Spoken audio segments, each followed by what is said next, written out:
Ito na nga guys, mainit-init pa ang pasabog nitong si Madam Maharlika na kung saan inilabas nga niya ang kanyang puting ahas.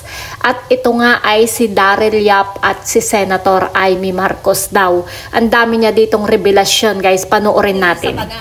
Kay Daryl Yap, sa kampo ni Amy galing. Pinagbibintangan niyo ako na nanghingi ako pera sa inyo. O ito, si galing kay Amy, tsaka kay Daryl Yap yung nakabukaka, si Lisa Tanas. Kinakangkang daw ito habang bangag. O, Lisa, alam mo na ha? O yan, galing yan kay Amy, tsaka kay Daryl. Pero binayaran ni Amy kaya tinira mo. Siya nagsabi, JC Go, really? Yan ba bagong narrative? Paano sa ebidensya? Text, message, verbal. Sinabi na naman nila yan. May bago na naman siya. Taga-desperado na sila, no? No, palangga, desperado na. Oy, Amy, gusto nyo ba ilabas ko yung conversation namin ni Daryl? Huwag nyo ko inahamon-hamon. Gusto mo ba? To, Daryl, ano, ikaw ba nag-uutos niyan? Gusto mo? Kasi check ko lang ng mga pinagsasabi nyo dito sa akin. Ano na, may bago na naman yung palangga? Ano na, pakita ko lang ha. Okay, Daryl Yap. Oh, ikaw ba nag-utos niyan? Oh, gusto mo ilabas yung mga mensahe natin dito? Oh, mga ganyan natin. Yung message ni Amy, nasa na yon? Pero wag mo nang burahin kasi na-screen record ko na to lahat. Oh, Amy, gusto mo pakita ko yung message mo? Amy, meron ka dito sinabi na last year, nalalabas ka na. Sabi mong addict yung kapatid mo. Oh, sige nga, labas mo ebidensya mo na nanghingi ako ng piso sa'yo. Amy, ayan message ni Daryl sa akin. Dati, ay mga messaging sa akin. Patungkol, Amy Marcos, BBM posted Joe Al's post regarding our convo in family thread. How sad am I? I replied, yes, I did speak to Joe Alejandrino. I didn't think he'd go public. But like many Filipinos, I'm anxious about escalating tensions in the West Philippine Sea. BBM texted, anything you say, ayan, mga message ni Chararat, ni Babalu. Labas natin? Sabi daw ni Amy, Amy, gusto mo ng giyera? Ay, nako. Wala na silang maiba to palangga. Kayo, Daryl, ano yan? Teka, pakita ko lang. Ito, message mo sa akin. Galit na galit sila ni Inday. Lalo na si Inday. Napakasinungaling daw. Never naging mabait sa kanya yon. So, galit na galit sila. Pero si Inday nagsabi kay Amy na wag na munang magsalita. Kasi bitinin ko muna kayo, Daryl. Ikaw ba yung author niyan? Ano to? May sariling timeline. Timeline? Sinasabi niyo timeline dati? Si Inday kaya hindi niya hindi makontra ni Manang. Pero mga kasinungalingan. Sige nga, ilabas nyo nga ako, may ebidensya ako. Bitin. Kasi dapat may konteksto to palangga. Na-record ko na to lahat, hindi nila to mabura. Tigilan nyo nga ako. Mangingi ako kay Amy? Excuse me. Kung mangingi ako kay Amy, dapat kay Lisa Tanas na lang. Nagbuntot-buntot ako kay Lisa Tanas. Okay, na pa tayo. Wala sila magawa. Desperado na mga hitad. Hanapin natin mga message ni Daryl. Okay, Daryl pakanan niyo ba yan? Kasi magkakaututang dila kayo eh. Baka na-block na ako kagad. Okay. Tingnan natin, mga message nyo. Labas nyo. May mga drama pa kayong eksena dati. Diyos ko po. Pwede no? Ayan Ang dami naming message. Sa screen record ko na yan. Hindi na nila pwedeng i-ano yan. Gusto mo ba, Daryl? Sabihin ko lahat? Yung mga puting, na isa ka sa puting ahas? Amy, ano to? Yung tungkol kay Lisa Tanas? Ito yung mga pinaasa mo kami dati, Amy. Yan yung mga message nila sa akin. Ano sabi? Kasi tinatanong ko, si Amy, ano na ba talaga? Kasi tinatanong ko, dahil sabi mo, sabi ko si Amy, ano na ba talaga? Kasi sabi ni Amy, ibubuking na yung kapatid niya na nag-addictos Benedictos. Ano sabi sa akin nyo? Team Daryl, Team Amy. Si Amy, PRRD, Amy, Inday Bato, lahat sila ang game. Is ang game din ng admin. Iba ang sasabihin. Sabi niya, iba ang gagawin. Tapos sabi ni Amy, ano sabi to? Yung tungkol dyan sa nagkabayaran ng 150 million tungkol sa charter change. Di ba galing sa'yo yan, Amy? Ano yung pinagsasabi mo? Tigilan nyo nga ako. Dami nyo katarantaduhan. Labas ko to lahat. Ito pa. Di ba? Ayan, sinisendan mo ako ng mga Venn sentiments. Tingnan natin. Sinungaling kayo. Dami niyong hanasya. Saan ang message ni Babalina? Ito. Anong sasabihin sa prayer rally? Yung message na yan na misend ni Senator sa DDS group chat. Babasahin ko yung na misend na yan. Yan, mga chika nyo, mga hanas ninyo. Anong sabi ni Amy dito? Tigilan niyo lang ako.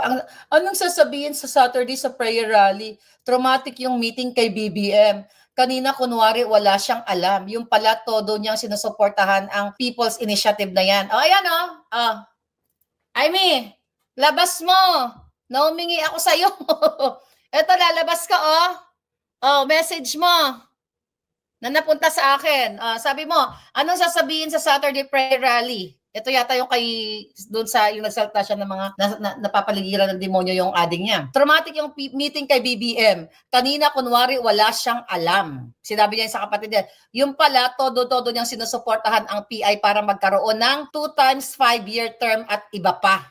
So alam ni Amy na gusto niya na si Marcos Jr., di ba? At si Tambalosas ay magkasabot doon sa putang inang initiative na yon. Huwag niyo ako inahamon-hamon. May ebidensya tayo. Yung issue ng pagbabaliwala sa Senado, ay baliwala rin sa kanya. Wala siyang pakialam sa batas at payag pala siya kina Martin at sa PI na magpapanatili sa kanya sa posisyon ng 10 taon at mahigit pa. Yan ang gusto nila sa People Initiative na yan, mga kababayan. Kakahiya kung ano ang binatikos sa ama ko, mas malala pa ang gagawin niya. Sa konstitusyon, traidor sa bayan, traidor sa aming pamilya, hindi ko na siya kilala, higit hindi siya maaring anak ng ama ko. Screenshot nyo. Amy, yan ang message mo. I-post ko na lang yan. Ang dami niya sinasabi. Alam mo pala Kaya 'di ba, sabi ko sa inyo, yung putang inang initiative na yon, drama-drama lang ni Amy Marcos. Alam niya. Sinabi niya dito.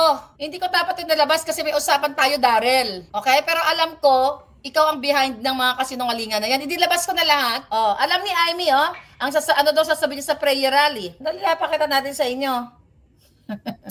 Ako pa ba? Hiller? Huwag niyo akong ini-etchos dyan. Yung message na yan na send ni Senator sa DDS group chat. Ayan. Ayan ang pangalan mo, Amy. Ayan, Ayan. Alam mo na traidor ang kapatid mo, kaya kita Kung nakakapalo kayo, sabi ko, sige, pagbigyan na muna natin si Manang, chuchu-chuchu, dahil yan ang sabi nyo sa akin. Magsasalita ka laban sa iyong kapatid na bangag. At now, pati yung plano ng kapatid mo na 2 times 5-year term, okay? 5-year terms, di ba? Alam na alam mo ang plano ni Martin Romualdez, ni Tambalosas at ng kapatid mo. Kaya sinasabi mo mas malala pa ang gagawin niya. Alam mo nga malala yung gagawin ng kapatid mo. Tapos wala ka pa rin. Kaya kayo, mga Duterte supporters, huwag na kayo nagpapaniwala kay Mangga. Ayan ang ebidensya. Ayan ang message. Sabi ni Amy Marcos, wala ni Mangga, wala siyang pakialam. Ayan ang date. Nakita niyo yung date, Daryl? Yung usapan natin. Hindi yan gawa-gawa dahil gumagalaw yan, Okay, hindi ako may-ari ng Facebook o wala akong contact sa Facebook. Ano pa? January yan. Kailan nangyari yung Jotang Jininang initiative na yan? Diba? December yan? Then January sila. So, match ang information. Ang sabi mo sa kapatid mo, mas malala pa ang gagawin niya. Traidor sa konstitusyon. Traidor sa bayan, traidor sa aming pamilya. Hindi ko na siya kilala. Higit, hindi siya maaaring anak ng ama ko. Kanino siyang anak? Anak sa labas? Sige nga. Sarap-sarap pa naman ng breakfast natin. Marami akong bala, mga hitad. Alam niyo kasi, ako naman mayroon akong palabra de honor. Daryl, we talk about it. Na hindi mo ako gagalawin, hindi rin kita gagalawin. Pero ngayon, may bago ka. Ikaw nasa likod niyan Nangingi ako ng pera kay Amy? Labas yung ebidensya nyo. Hindi ba dapat pagkakataon nyo na yon? No, si Marlica nangingi. In what? When? When? Where? When? Where? Alam niya na adik ang kapatid niya, kaya galit na galit ako kay Amy. Alam niya na si Bangag Jr. ang nasa likod ng putang inang initiative na yan. Alam mo, desperado na kasi sila. Nangingi ka daw noong birthday ni BP Inday. Nung nagkita ka, puta kayo na. Sa tent? Oh my God, are you fucking kidding me? Lahat yun naka-live. Hindi sana. Ang daming tao. Diyos ko, ano ba naman ang logic niyan? Manghihingi ako doon? Never ever, darling. Oh my God. Kasama si Daryl. Okay. Di siya may utos niyan. Ikaw nasa likod niyan, Daryl. Kung ganyan ka, dilabas ko na lahat ng kaputahan mo dito. Patunayan ko sa inyo na galing to sa kanya. Okay? Okay. Di ba gusto mo pa nga magpa-interview sa akin, di ba? Ikaw ang lumapit sa akin. Okay, wait.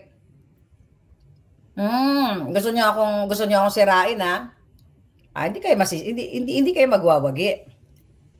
Hanap pa tayo. ng message.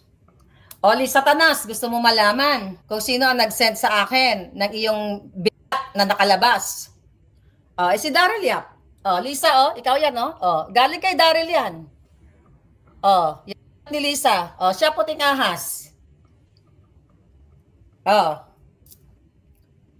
Kaya sabi ko, true ba yan? Ha, kadiri.